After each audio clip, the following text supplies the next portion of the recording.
دەفغانستان واشی دوخمەنتەوەیە. دەمەوێت بە داعشەکان بڵێم بە هەموو توانای خۆمانەوە تۆڵەی ئەو پەلامارەتان لێ دەکەینەوە کە دژ بە خوێندکارە بێت تاوانەکان ئەنجامتاندا و دڵنیاییش دەدەمە کە سوکاری قوربانیان کە ڕێگە نادەین خوێنی ڕۆڵەکانیان بەفیڕۆ بچێت. مێرەنی زووەکوونەمۆ هەرسای لەتەوی ئەو لە منزەموری.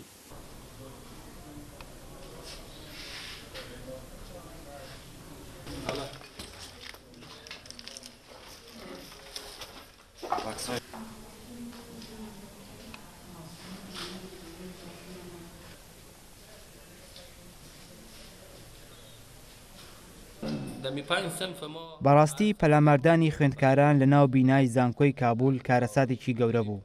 خوێندکاران بێ ئەوەی هیچ تاوانێکیان هەبێت بوونە قوربانی دەستی تیرۆریستانی داعش.